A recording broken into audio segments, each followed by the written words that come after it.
Hanapin ito na mangyari bago ang rapture, ang pagtaas ng Kristiyanong pag-uusig. Tingnan ang mga headline na ito. Humigit kumulang 300 milyong Kristiyano ang nahaharap sa napakataas o matinding antas ng pag-uusig o diskriminasyon sa buong mundo. Ayon sa Open Doors International, na nagtataguyod sa ngalan ng mga inuusig na Kristiyano, iyon ay isa sa 7 Kristiyano sa buong mundo. Gayunpaman, isa sa 5 Kristiyano ay inuusig sa Africa at 2 sa 5 sa Asia. Ang nakakagulat na mga bilang na ito ay hindi lamang mga estatistika. Giniis isang katuwaran ng hula ni Jesus tungkol sa mga pagsubok na dadanasin ng kanyang mga tagasunod sa mga huling araw. Binalaan ni Kristo ang kanyang mga alagad.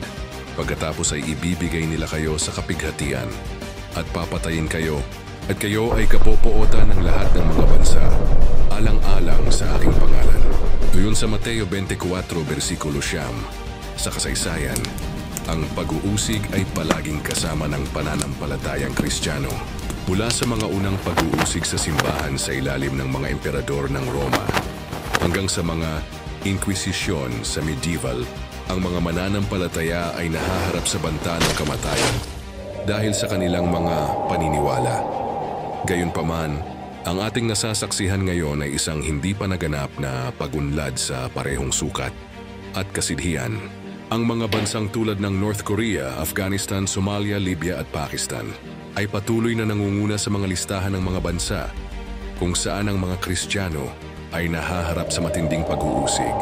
Sa mga lugar na ito, ang pagsasabi ng pananampalataya kay Kristo ay maaaring humantong sa pagkakulong, pagpapahirap o kamatayan.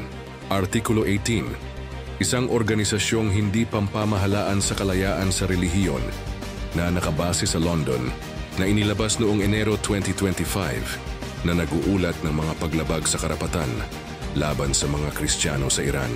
Yung isang artikulo ay nagsasaad ang pagtaas ng mga tao ng pagkakulong ay nangyari sa kalakihang bahagi ng mga kaso mula sa isang 2023 crackdown. Sa mga tahanan ng mga simbahan sa wakas ay nagtrabaho sa kanilang paraan sa pamamagitan ng Iranian legal system. Kasabay nito, pinatawan ng mga korte ang mahahabang sentensya sa 5 Kristiyano. Ayon sa ulat na pinamagatang The Tip of the Iceberg, 4 na nakumberte ang sinentensyahan ng 10 taon. Bawat isa ay nakakulong dahil sa pagsasagawa ng mga gawaing misyonero at pagsasagawa ng mga aktibidad laban sa pambansang seguridad. Ang isa pang Kristiyano ay binigyan ng 15 taong pagkakulong na sentensya dahil sa pagsira ng pambansang seguridad. Binanggit, ang mga paraan ng pag-uusig sa modernong araw na ito ay umunlad. Bagamat nananatiling banta ang pisikal na karahasan, maraming Kristiyano ngayon ang nahaharap sa mas banayad na mga anyo ng pang-aapi.